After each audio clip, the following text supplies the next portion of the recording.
sunnah-sunnah terkait makan sahur. Makan sahur jamaah sekalian adalah makan yang penuh dengan keberkahan. Jangan sampai kita tinggalkan. Andai kita lagi kenyang sekalipun, tetaplah makan sahur, meskipun hanya dengan seteguk air.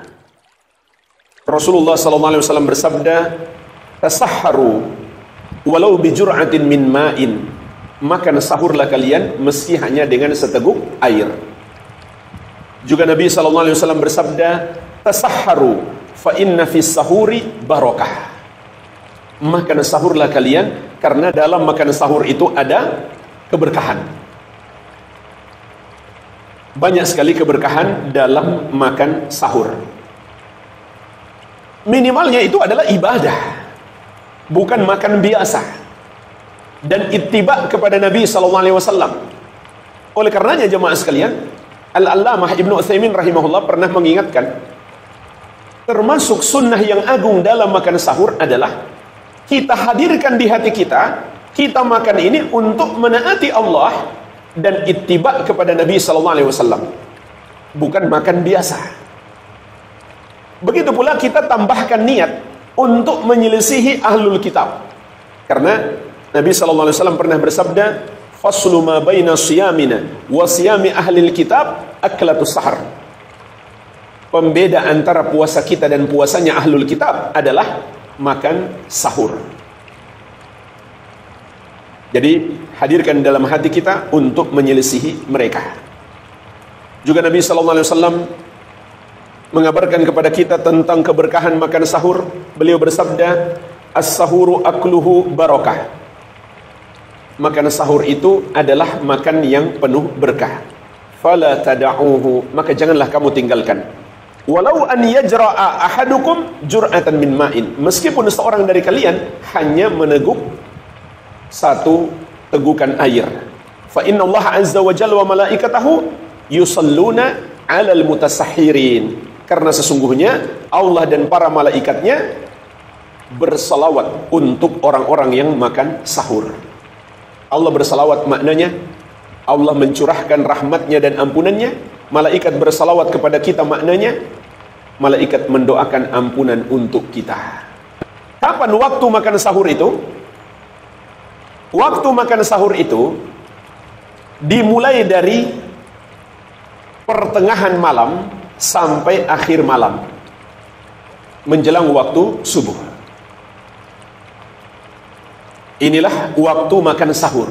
Berarti kalau kita makan sebelum pertengahan malam atau sebelum tidur dengan niat makan sahur, tapi belum masuk pertengahan malam, itu belum masuk waktu sahur. Namun jamaah sekalian, dianjurkan, disunnahkan kita makan menjelang waktu subuh. Sebagaimana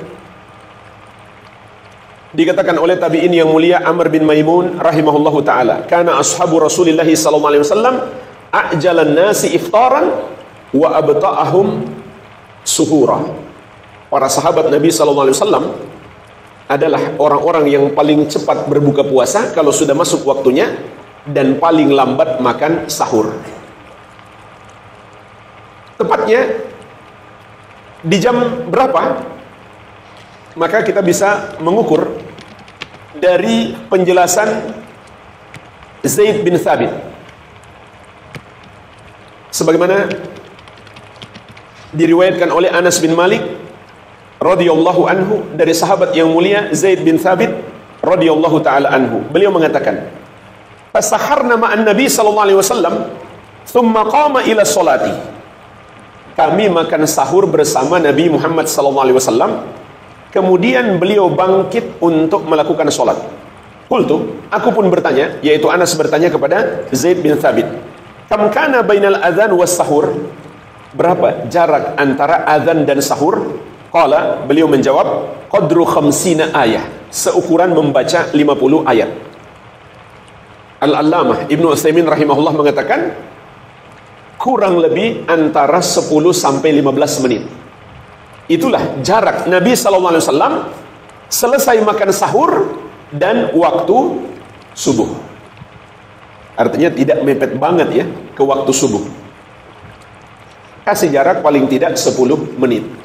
Belum lagi kita persiapan untuk sholat subuh, agar kita tidak terlambat sholat berjamaah. Begitu pula melakukan sholat sunnah qobliyah subuh. Tetapi jemaah sekalian, ini tidak bermakna di waktu 10 menit tersebut kita sudah nggak boleh makan dan puasa sudah dimulai. Tidak. Puasa itu dimulai apabila masuk waktu subuh. Sebagaimana di surat Al-Baqarah ayat 187 Allah mengatakan, "Wa kulu washrabu hatta yatabayyana lakumul khaytul abyadu minal khaytil aswadi minal fajr."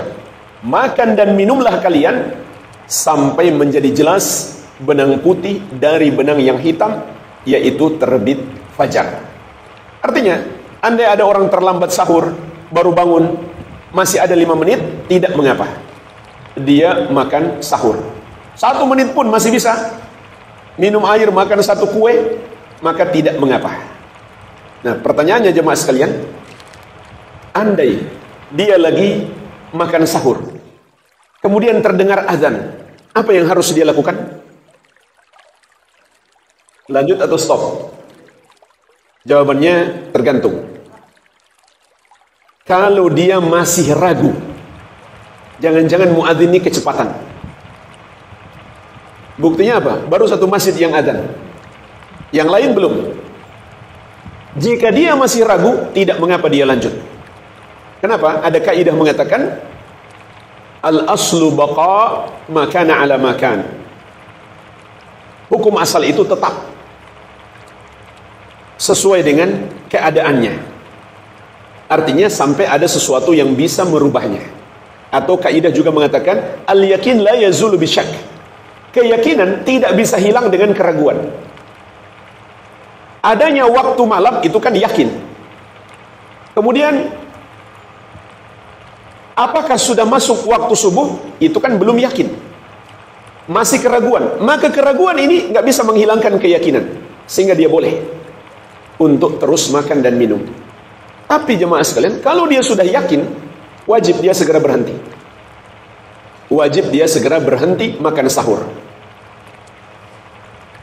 Memang ada hadis Nabi SAW mengatakan, "Idza sami'a ahadukumun nida wal ina ala yadihi fala yad'hu hatta yaqdiya hajatahu minhu." Apabila seorang dari kalian mendengar azan, sementara bejana masih ada di tangannya, janganlah dia letakkan sampai dia menyelesaikan hajatnya. Artinya selesai dia makan atau minum. Tapi pertama, hadis ini diperselisihkan ulama tentang kesohihannya. Namun, andai sahih sekalipun, sebagaimana dijelaskan oleh Al-Allamah Ibnu Utsaimin rahimahullah, itu dibawa kepada makna dia masih ragu bahwa subuh sudah masuk. Maka tidak mengapa dia selesaikan hajatnya. Tapi kalau dia sudah yakin, nggak boleh dia terus makan dan minum, karena dia akan bertentangan dengan ayat. Ayat mengatakan, makanlah dan minumlah sampai jelas. Berarti sampai yakin. Ini juga dalil. Sampai yakin. Benang putih dari benang yang hitam, maksudnya waktu fajar. Maka kalau belum jelas atau belum yakin, tidak mengapa dia terus makan dan minum. Dan ini kebalikannya ya. Jika belum jelas masuknya waktu berbuka, nggak boleh dia berbuka. Harus yakin dulu sudah masuk waktu berbuka. Karena apa tadi kaidahnya? Keyakinan nggak boleh dihilangkan dengan keraguan. Masuknya maghrib masih ragu kan? Sementara asalnya adalah kita pada posisi di siang hari, itu yang kita yakini. Tapi masuknya maghrib masih diragukan, maka keraguan itu nggak boleh menghilangkan keyakinan. Kemudian jemaah sekalian, dari hadis Anas dari Zaid bin Thabit tadi, di situ juga kita bisa memetik pelajaran. Sebagaimana kata Ibnu Hajar rahimahullahu taala, wa fihil ijtima' 'ala sahur. Dalam hadis tersebut ada anjuran makan sahur bersama. Karena kata Zaid bin Thabit radhiyallahu anhu, tasaharna ma'an nabiyyi sallallahu alaihi wasallam. Kami makan sahur bersama Nabi Muhammad sallallahu alaihi wasallam. Berarti dianjurkan makan sahur bersama. Ini termasuk sunnah. Adakah menu makan sahur yang disunahkan? Dalam hadis Abu Dawud dari Abu Hurairah radhiyallahu anhu, Rasulullah sallallahu alaihi wasallam bersabda, "Ni'ma sahurul mu'min at-tamar." Sebaik-baik makanan sahur seorang mukmin adalah kurma. Maksudnya kurma matang. Dan hikmah juga kita mengakhirkan makan sahur agar kita bisa melakukan sholat subuh tidak ketiduran lagi. Kalau kita terlalu jauh jarak sahurnya dengan waktu subuh, khawatirnya kita ketiduran. Baik, ini beberapa sunnah terkait dengan makan sahur. Berikutnya yang Assalamualaikum warahmatullahi wabarakatuh. Sampai jumpa kembali di Warok Islam Channel.